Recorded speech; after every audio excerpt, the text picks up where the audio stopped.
teman-teman, selamat datang di pembelajaran bersama saya di Sigi Channel.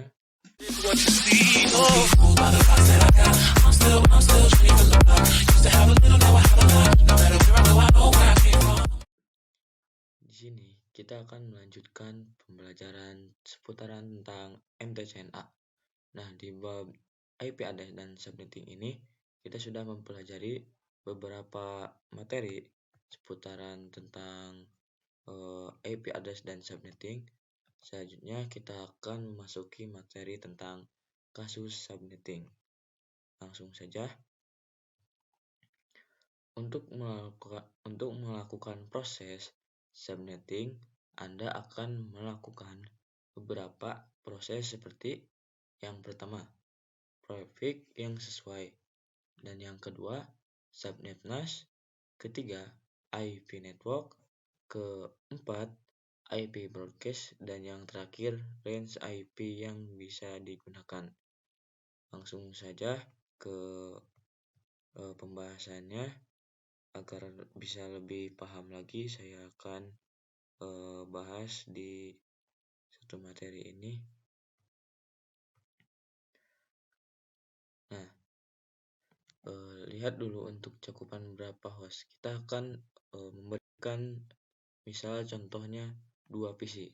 Cari prefix yang paling sesuai untuk kriteria host yang diminta dengan menggunakan parameter 2 pangkat berapa yang hasilnya melebihi dikit dari host yang diminta. Contohnya ada 2 pangkat 4 yang dimana hasilnya 16. Kita akan mengambil 12 PC dan cari prefixnya melebihi dari cari hostnya melebihi dari 12 PC. Jadi kita akan mengambil 16. Nah, pasangan yang digunakan dalam perpangkatan 2 tadi jadikan pasangan baru untuk pengurangan dengan 32. Seperti ini, 32 dikurangi 4-nya dari pangkat yang di sini, dikurangi 4 yang hasilnya 28. Jadi prefix yang cocok digunakan adalah /28 untuk PC untuk 12 PC. Lalu kita bisa menentukan range kelas IP mana yang ingin kita digunakan.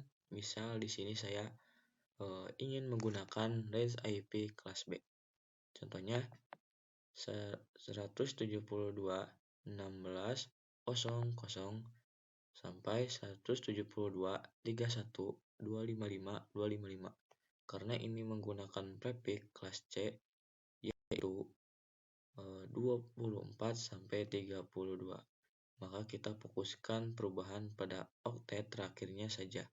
Berarti kita tentukan dahulu 3 oktet tetap pertamanya.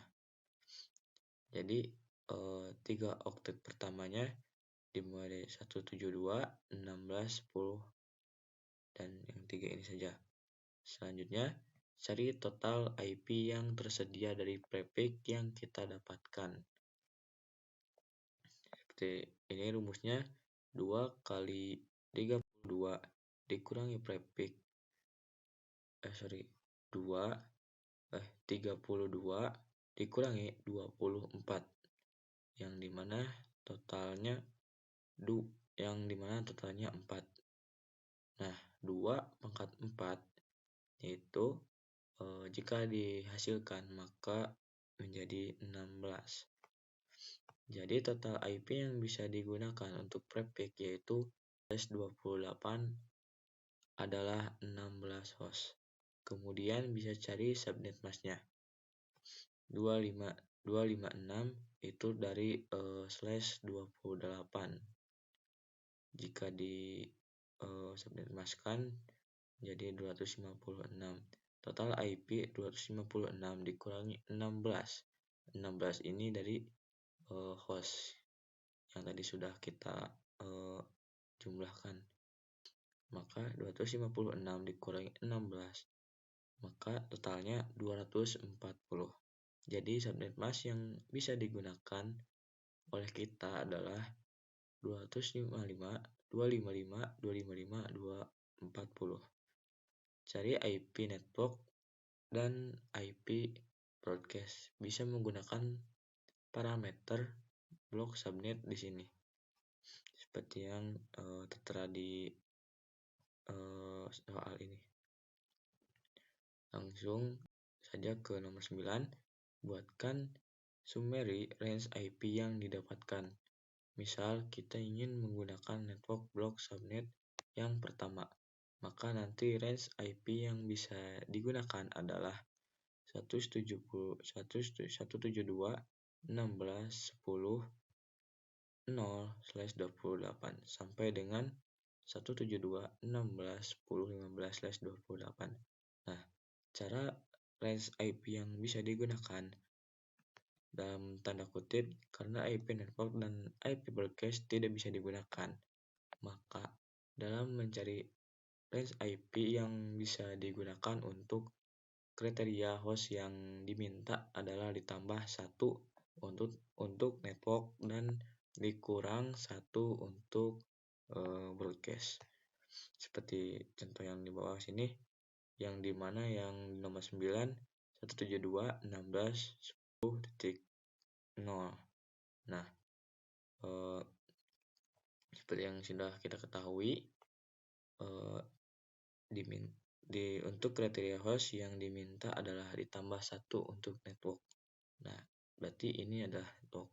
Maka ditambahkan angka 1 atau tambah 1. Misal 0 tambah 1 jadi 1. Misal 2 tambah 1 jadi 3.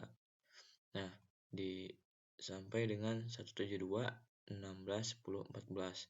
14 ini dari mana? Dari sini.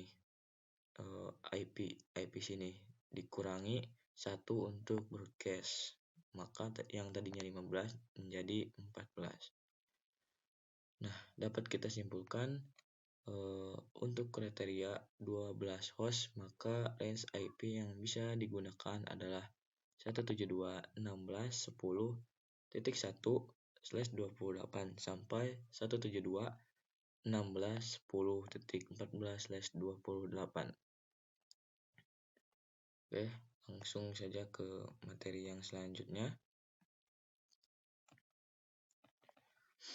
Nah, di IP versi 4 delivery type, di sini ada beberapa penjelasan atau beberapa materi lagi. Yang pertama unicast, dan yang kedua multicast, dan yang terakhir broadcast. Nah, di masing-masing materi ini terdapat penjelasan yang berbeda. Bisa kita ketahui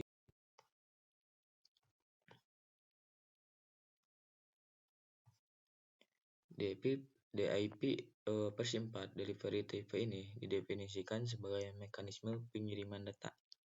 Unicast, proses pengiriman data tepat diterima oleh sebuah host saja. Contoh dari unicast itu seperti komunikasi yang dilakukan oleh IP address baik kelas A, kelas B, dan kelas C.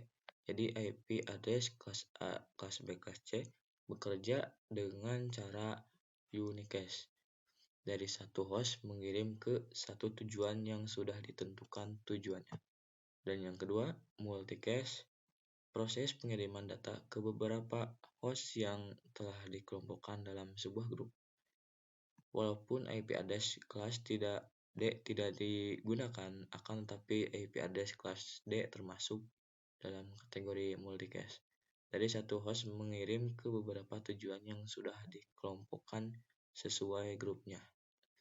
Dan yang terakhir, broadcast, proses pengiriman data yang diterima oleh semua host pada jaringan pada broadcast domain yang sama, blok subnet yang sama. Dari satu host mengirim ke semua tujuan yang sudah dikelompokkan sesuai broadcast domainnya masing-masing. Contohnya seperti cara kerja ARP, yaitu melakukan pengiriman ARP yang dilakukan oleh switch ke semua tujuan yang berada dalam satu broadcast domain. Nah, di episode 4 ini kita sudah mempelajari yang dimana ada materi-materi di dalamnya. Langsung saja ke materi selanjutnya, yaitu konsep switch dan router. Switch yaitu mengkoneksikan perangkat yang satu network. Berarti ketika kita satu network, maka kita bisa saling berkomunikasi ataupun bisa saling terhubung. Dan router itu mengkoneksikan perangkat yang berbeda network. Walaupun kita berbeda network, tapi dengan router ini kita bisa saling berkomunikasi ataupun melakukan hubungan yang dimana ketika kita tidak satu network, kita bisa mengkoneksi ke perangkat yang lainnya.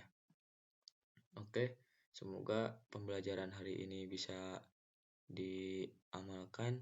Semoga bermanfaat. Wassalamualaikum warahmatullahi wabarakatuh.